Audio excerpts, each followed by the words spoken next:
देखिए जी, आज चालान की सबमिशन के लिए था। हमें अदालत के अंदर प्रोसीडिंग से पता चला कि चालान जमा कराया गया था प्रोसिक्यूटर साहब के पास, और प्रोसिक्यूटर साहब ने जो है उसके बाद एक स्क्रूटनी नोट उसके ऊपर रेज़ किया है, और उसके कंटेंट्स क्या हैं वो अदालत को पता है, प्रोसिक्यूशन को पता है। और उस स्क्रूटनी नोट की कंप्लाइंस में जो है वो कोई पार्शियल कंप्लाइंस हुई है, और पार्शियल जो मैंने प्रोसिक्यूटर साहब ने अदालत को बताया कि कुछ क्वेश्चंस या मज़ीद कमेंट्स पुलिस ने अपनी तरफ से शायद क्वेरी रेज़ की समझने के लिए, तो उसको कंक्लूड करना है प्रोसिक्यूशन ने, तो उसके लिए उन्होंने टाइम मांगा है, और 16 तारीख उसके अंदर हुई है। जहाँ तक मुलाकात की दरख्वास्त है जो आज हमने मौसूल की है कि जी मुलज़िम की मुलाकात करने दी जाए बच्ची से, उसमें मैंने अदालत को बताया कि गुज़रे कल के अंदर एक पटिशन फ़ाइल हुई है जिसमें ऑलरेडी ये बात कि क्या अक्यूज़ मिल सकता है बच्ची से कि नहीं, जब तक ट्रायल नहीं ख़त्म होता, चूँकि उससे गवाहों के ऊपर एक फ़र्क पड़ सकता है, अंडर इन्फ्लुएंस वो आ सकते हैं। तो हाई कोर्ट ने ऑलरेडी उस पर नोटिस किया हुआ है मुलज़िम को, सब लोगों को 18 तारीख के लिए। तो बेहतर है कि हाई कोर्ट इस पर फैसला कर ले, फिर इस पर कोई मज़ीद कार्रवाई हो।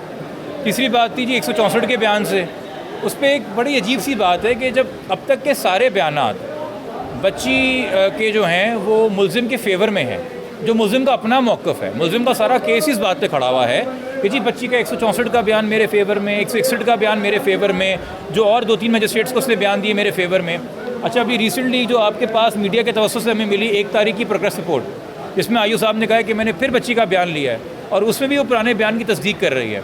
तो हमारा इतना सा सवाल था जज साहब से कि कोई नई बात आई है रिकॉर्ड पे जो कि अक्यूज़ को इंक्रिमिनेट करती है, कि अक्यूज़ कह रहा है कि बच्ची का 164 होना चाहिए। अगर अक्यूज़ एक तरफ कहता है कि बच्ची के अब तक तमाम बयानात मेरे फेवर में हैं, तो फिर आपने मज़ीद बयान कौन सा करवाना है?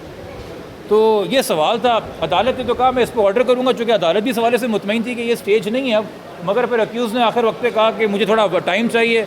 वो फिर उनकी आपस में चल रही थी रिक्वेस्ट, चूँकि डेट हो गई थी, हम आ गए थे, वो मैटर चलता है। अब मेरे ख्याल में हो सकता है अदालत उस पर आज ऑर्डर कर दे, क्योंकि हमने तो अपनी तरफ से बता दिया था अदालत को कि ये एक अननेसेसरी स्टेज है। आप चालान की स्टेज पे खड़े हुए हैं, चालान के बाद ट्रायल होना है, और या तो कोई नया इंक्रिमिनेटिंग एविडेंस होता, या तो आईओ साहब आते नए और कहते कि जी मैं बच्ची से मिला और बच्ची ने मुलज़िम पे फ़लाना फ़लाना इल्ज़ाम लगा दिया, और फिर अक्यूज़ कहता कि जी ये तो गैर हाज़िरी के अंदर बयान हुआ है, दबाव डाला गया है, ये बच्ची के बयान की तस्दीक करवाई जाए अदालत में।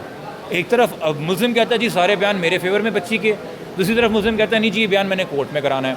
तो ये कुछ नहीं कर रहे, ये बयानों के डिफरेंट वॉल्यूम्स क्रिएट कर रहे हैं, खद्दा क्रिएट कर रहे हैं, ताकि ये कह सके जी ये केस ख़त्म किया जाए। एक abuse of process of law है मेरे नज़दीक। तो एक चाइल्ड मैरिज रिटेन एक्ट इस पे लगा हुआ है, दफ़ा उसमें लगी हुई है, इस दौरान क्या मुलज़िम को मिलने की इजाज़त है? अगर वो मिल भी जाती तो फिर चाइल्ड मैरिज लगाने की दफ़ा की क्या ज़रूरत है? देखिए, ऑनरेबल सिंध हाई कोर्ट ने ऑलरेडी केस के अंदर सीपी में 2 साल पहले ये एक प्रेसिडेंट कायम किया था कि इसको सिर्फ उस केस में नहीं, उसको रिपीट भी किया गया 2-3 और केसेस में कि और उसके बाद सिंगल बेंच के अंदर भी हम ये एक और रिपीट हुई चीज़ें 491 में एक और केस में भी कि जी during the pendency of the trial मुलाकात ना करनी दी जाए ना, जो कि एक जगह एक मुलज़िम है, एक जगह एक प्राइमरी गवाह है, फिर ट्रायल का फ़ायदा नहीं है।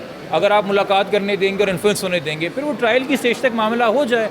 अगर आपने मुलाकात करनी है इस बेसिस के ऊपर कि जी मेरा तो एक निकाह नामा है, तो आप फैमिली कोर्ट जाइए, वहाँ पे suit for conjugal rights file कीजिए, वो एक अलग रेमेडी है कानून के अंदर। बट ये कम से कम मेरा मौक़िफ़ है। मैं अदालत के बिहाफ़ पे आपसे बात नहीं कर सकता, ना मैं प्रोसिक्यूशन के बिहाफ़ पे बात कर सकता हूँ, ना मुलज़िम के बिहाफ़ पे। मैंने जो उनसे सुना अदालत में और जो हमारा मौक़िफ़ था, बस मैंने आपको वो वर्बेटम बताया है। ठीक है जी।